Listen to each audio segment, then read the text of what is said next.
दोस्तों, एक शादीशुदा ज़िंदगी में ऐसा गम आ जाता है कि इस गम को कभी वो न लड़की सोची थी, न इस बात को कभी लड़का सोचा था। और ये गम जो है कोर्ट में पहुँच जाता है और कोर्ट में पहुँचने के बाद में जब जज साहब बैठते हैं और उन लोगों के सामने ये लड़की-लड़का को दोनों को पेश किया जाता है, तो लड़की जो बोलती है कि एक रात अपने हस्बैंड के साथ हम गुजारना चाहते हैं, तो इस बात को जब जज साहब सुनते हैं, तो उनकी आँखें खुली की खुली रह जाती हैं और इस बात को सुनकर काफ़ी हैरान भी हो जाते हैं जज साहब कि आज के दिन आखिरी फैसला सुनाना है और फैसला सुनाने से पहले ये जो लड़की है, इससे जब पूछताछ के दौरान बात किया जाता है कि तुम्हारी आखिरी ख्वाहिश क्या है? तो इस ख्वाहिश में ये लड़की जो है बताती है कि हमको अपने हस्बैंड के साथ एक रात गुज़ारना है। तो दोस्तों, ये कहानी काफ़ी इंटरेस्टिंग है और कहानी को आप लोग शुरू से लेकर आखिरी तक सुनना और देखना, तभी आप समझ पाएँगे। और कहानी जानने से पहले आपसे वही एक रिक्वेस्ट रहता है कि चैनल पर नए हैं तो चैनल को लाइक और सब्सक्राइब ज़रूर कर लेना और अपने दोस्तों, फ्रेंडों में शेयर कर देना। दोस्तों, ये कहानी जो निकल के आ रही है, ये उत्तर प्रदेश अलीगढ़ से निकल के आ रही है, जहाँ पर एक लड़का रहता है जिसकी उम्र तकरीबन 25 से 26 साल रहता है और उस लड़के का राहुल नाम रहता है। उसकी शादीशुदा ज़िंदगी में एक पत्नी रहती है जिसका नाम अंजलि रहता है। ये दोनों में कुछ विवाहित आने के बाद में कुछ इन दोनों में झगड़े और लफड़े होने के कारण से ये दोनों का केस जो है कोर्ट में पहुंच जाता है और कोर्ट में ये जो लड़की रहती है अंजलि, ये अपना दस्तावेज वहाँ पर पैक कर देती है। दस्तावेज वहाँ पर पहुँचाने के बाद में जब इसकी नज़र जज साहब के ऊपर पड़ती है कि इस दस्तावेज में लिखा है कि ये लड़की तलाक मांग रही है अपने हस्बैंड से, तो ऐसे में दोस्तों कुछ और टाइम दे दिया जाता है। टाइम दरअसल इसलिए दिया जाता है कि अगर इन दोनों में कुछ अलग-अलग रहेंगे तो इनका प्लान जो है फिर से चेंज हो सकता है और चेंज होने के दौरान कहा जाता है कि ये फिर से ये दोनों एक बंधन में आ सकते हैं। जज साहब अपने दिमाग में ऐसी बात सोचते हैं और सोचने के बाद में इसमें कुछ टाइम दे देते हैं। टाइम दोस्तों कहीं न कहीं देखा जाता है कि तकरीबन ये केस चलते हुए 4 साल गुज़र जाते हैं और 4 साल गुज़रने के बाद में जब इसका आखिरी फ़ैसला आता है और फ़ैसले के दिन वो लड़की जो अंजलि रहती है, वो कोर्ट में पहुंचती है और कोर्ट में जज साहब लड़की से कुछ बातें करते हैं और बातें करने के बाद में उस लड़की से बोलते हैं कि अगर आपकी कोई आखिरी ख्वाहिश है तो वो भी आप शेयर कर सकते हैं। तो लड़की जो है जज साहब से ऐसी बात करती है कि जज साहब से एक रात उस लड़के के साथ गुजारना चाहती है जो उसका हस्बैंड रहता है। ऐसी बात सुनकर जज साहब जो हैं काफ़ी परेशान हो जाते हैं और परेशान होने के बाद में कहीं न कहीं जज साहब कुछ बातें सोचने लगते हैं कि इसका आज फैसला होना है और इसने अपने तलाकनामे के पेपर भी डाल रखी है और इसके मन में आज कौन-सी बात चलने लगी है कि एक रात अपने पति के साथ गुज़ारना चाहती है और इसकी इजाज़त माँग रही है। तो जज साहब जो रहते हैं इस बात को सुनते हैं और कुछ समझते हैं और समझने के बाद में वो इनकार कर लेते हैं। इनकार करने के बाद में दोस्तों देखा जाता है यहाँ पर कि जो अंजलि रहती है, वो बोलती है कि हम ना राहुल के घर जाएँगे, न राहुल हमारे घर आएगा। इसमें हम मकान और रहने का जहाँ पर स्थान होगा, इस बात की हम तय करेंगे। तो ऐसे में जज साहब जो रहते हैं वो बोलते हैं कि कोई बात नहीं है, अगर आपको अपने घर नहीं जाना है, न राहुल के घर जाना है, तो इस बात की फ़ैसला आप कहीं होटल में ठहर कर, रात गुज़ार कर और इसका फैसला ले सकते हैं। तो ऐसे ही दोस्तों होता है, वहाँ कोर्ट से ये अंजलि जो है ये अपने घर चली आती है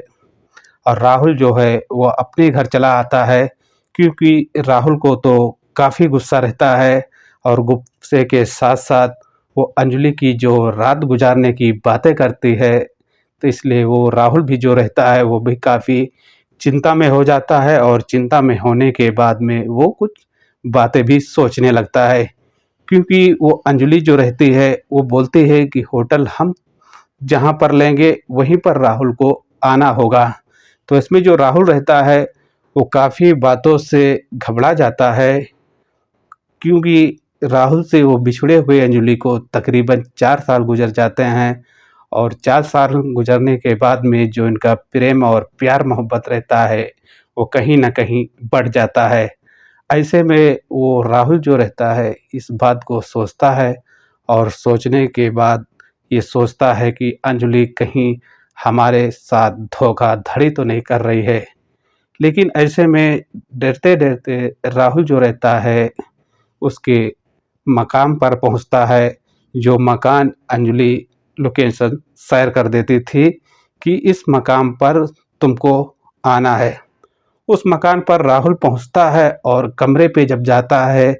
तो कमरे का दरवाज़ा खुला रहता है और वहाँ पर कोई परिंदा नहीं रहता। ऐसे में राहुल जाकर वहाँ कमरे में बैठ जाता है और बैठने के बाद में सोचता है कि अंजलि हमारे साथ कुछ घटना तो नहीं करने वाली है कि यहाँ पर बुलाकर हमको धोखे से और अपना यहाँ से लापता है। राहुल जो रहता है काफ़ी वहाँ पर घबराता है और घबराने के साथ-साथ काफ़ी डर रहा था। लेकिन अंजलि जब आती है एक दुल्हन की लिबास में, तो राहुल जो है उसको देखता है तो एक तक देखता ही रह जाता है। दोस्तों, अंजलि का कहना था कि हम 4 साल अपनी ज़िंदगी से और अपने हस्बैंड से दूर होने के बाद में हमको जो महसूस हुआ है वो हमको मालूम है और इसमें कितनी हमारे साथ में तन्हाई और हमारे साथ में काफ़ी बातें गुज़र जाती हैं। इसलिए वो अंजलि है जो वो अपनी शादी के जोड़े में आती है और वो कहने लगी होती है अपने हस्बैंड राहुल से कि हम लोग पहली जो ज़िंदगी में जी रहे थे वो काफ़ी अच्छी ज़िंदगी थी। हम दोनों लोग काफ़ी खुशहाल रहते थे, लेकिन ऐसा टाइम आता है कि हम लोग को अलग-अलग हो जाना रहता है। तो राहुल भी उसकी बातों को काफ़ी ध्यान से सुनता है और सुनने के बाद में राहुल कुछ सोचने लगता है कि अंजलि जो है वो हमसे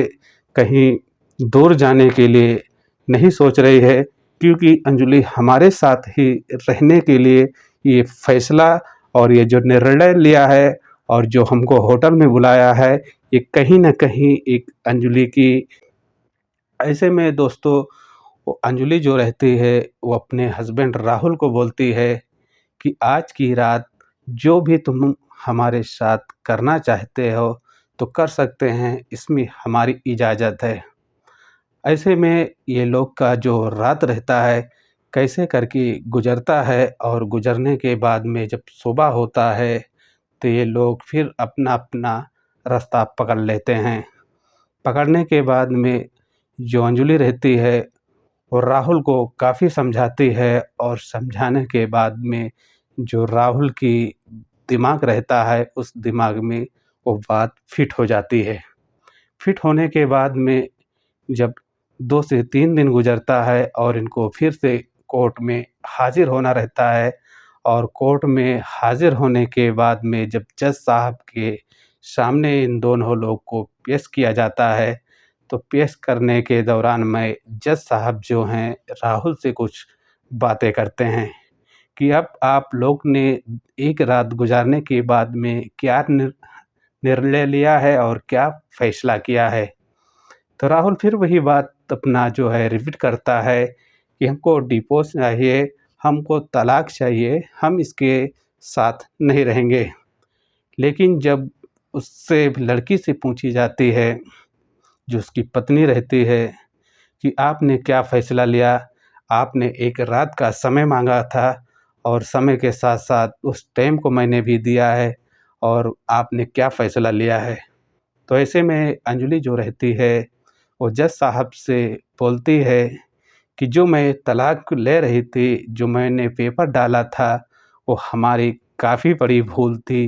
राहुल को हमको समझने में काफ़ी देर हो चुकी थी और देर होने के साथ-साथ में हमने जो 4 साल राहुल से दूर रहकर गँवाई हूँ और इसमें हम अब ये जो तलाकनामा के जो पेपर रहते हैं, उसको रिजेक्ट करते हैं और हम राहुल के साथ रहना चाहती हूँ। तो ऐसे में जज साहब जो हैं, वो काफ़ी सोच में पड़ जाते हैं क्योंकि अभी जो तलाक के पेपर डाली थी, अंजलि डाली थी और अंजलि ही अपनी गलती को एक्सेप्ट कर रही है और एक्सेप्ट करने के बाद में बोल भी रही है कि हम राहुल के साथ में रहना चाहती हूँ। तो जज साहब जो रहते हैं, वो काफ़ी परेशान हो जाते हैं और परेशान के साथ-साथ में ये ऑर्डर देते हैं और ये हुक्म सुनाते हैं कि आज से अंजलि और जो राहुल का विवाहित झगड़ा और लफ़ड़ा जो चल रहा था, वो झगड़ा लफ़ड़ा जो है उसको ख़त्म किया जाता है और अपनी-अपनी ज़िंदगी में ये दोनों को खुशहाल देखना चाहता है। ऐसे में जो है दोस्तों, राहुल जो रहता है वो अपनी अंजलि पत्नी को साथ में अपने घर ले जाता है। जब घर में पहुँचती है अंजलि, तो जो राहुल के माता-पिता रहते हैं, वो अंजलि को जब देखते हैं, तो काफ़ी खुश हो जाते हैं। क्योंकि दोस्तों अंजलि उस घर से तकरीबन 4 साल गुज़र गए थे और गुज़रने के बाद में उस घर में कभी नहीं आई थी और जो राहुल के माता-पिता थे, वो भी काफ़ी कोशिश कर रहे थे कि अपनी बहू को लाने के लिए, लेकिन उनकी जो माता-पिता हैं, वो लोग बहू को अपने घर कभी नहीं लाए थे। ऐसे में राहुल जो था, वो भी काफ़ी खुश होने लगा क्योंकि राहुल की ज़िंदगी अंजलि थी। अंजलि के बगैर रहना राहुल का काफ़ी मुश्किल था। ऐसे में राहुल 4 साल जैसे-तैसे निकालता है क्योंकि राहुल नहीं चाहता था कि अंजलि हमसे दूर रहे, लेकिन अंजलि के दिमाग और दिल में क्या चल रहा था कि अंजलि इससे तलाक लेना चाहता था क्योंकि अंजलि ही वहाँ पर तलाकनामे के जो पेपर थे कोर्ट में दर्ज किए थे कि हमको राहुल से फ़ैसला लेना है। ऐसे में दोस्तों ये दोनों लोग अपनी ज़िंदगी में अब खुशहाल हैं और खुशहाल के साथ-साथ देखा जाता है कि अब इन दोनों के पास बच्चे हैं और बच्चे होने के बाद में जो इनका लड़ाई-झगड़े का सिलसिला चलता था, वो सिलसिला अब ख़त्म हो जाता है और ये दोनों लोग अपनी ज़िंदगी में काफ़ी खुशहाल रह रहे हैं। तो दोस्तों ये कहानी सुनाने और बताने का हमारा एक ही उद्देश्य है कि आपको परेशान नहीं करना है, बस आपको जागरूक और आपको सचेत और आपको सावधान करना है। क्योंकि दोस्तों आजकल में देखा जा रहा है कि ऐसी अपराधें आम हो चुकी हैं, डेली की डेली कोई न कोई अपराध सामने निकल के आते रहते हैं, कोई न कोई घटनाएँ जो हैं डेली की डेली आते रहती हैं। तो दोस्तों ये कहानी में अगर कुछ समझ आया होगा, तो वीडियो को लाइक और शेयर ज़रूर करना और दोस्तों एक रिक्वेस्ट आप लोगों से रहता है कि आप किस शहर से वीडियो देख रहे हैं, किस ज़िले से वीडियो देख रहे हैं, कमेंट सेक्शन में आप कमेंट कर सकते हैं। अगर आपको वीडियो में नाम बुलाना है, तो आपको अपने ज़िला और अपना नाम अवश्य कर सकते हैं और उसके बाद में हम वीडियो के माध्यम से आपका नाम ले सकते हैं। मिलते हैं नेक्स्ट कहानी के साथ। अपना और अपनी फैमिली का ख्याल रखना। Okay bye.